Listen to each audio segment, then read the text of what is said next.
Predation is a biological interaction where a predator feeds on its prey. There are two different predation strategies: sit and wait, where the predator remains motionless and sometimes camouflaged while waiting for prey to come within ambushing distance, and active, where the predator actively pursues fleeing prey. There are, however, many dimensions to predation, and many instances where these strategies may overlap. For example, some predators that predominantly utilize one strategy will exploit predictable prey pathways that offer opportunities intermediate between the two. An example of a sit-and-wait predator is the praying mantis. A large bumblebee flies blithely towards the welcoming expanse of a flower, unaware of the killing machine she nears, for poised on the flower waits a hungry praying mantis. The praying mantis sways slightly, like a leaf in a gentle breeze.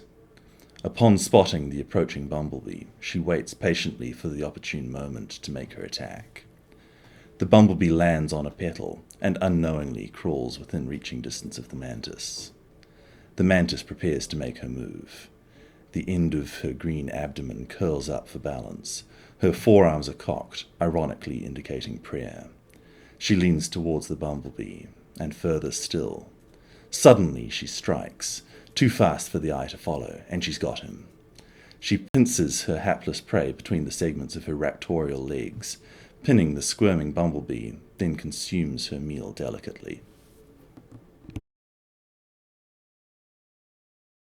An example of an active predator is the ladybug. Or is it a ladybird? A bug by any other name would smell as sweetly. Can ladybugs smell? It doesn't matter for this story. Anyway, the ladybug moves swiftly along a stem in hopes of blindly bumping into her next meal. A group of aphids obviously suck the sap from the stem, unaware of their impending doom. Alas, the ladybug stumbles into a group of aphids. With the tarsal claws of her front leg, she grabs the first one she comes into contact with and immediately starts consuming them one by one. With no means of escape, the aphids are left to accept their fate. An example of a predator that utilizes both strategies over the course of its lifetime is the dragonfly. A dragonfly nymph sits atop the soft sediment at the bottom of the pond in hopes of ambushing prey that happen to swim nearby.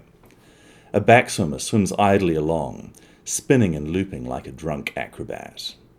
Unknowingly, the backswimmer approaches the hiding spot of the camouflaged nymph.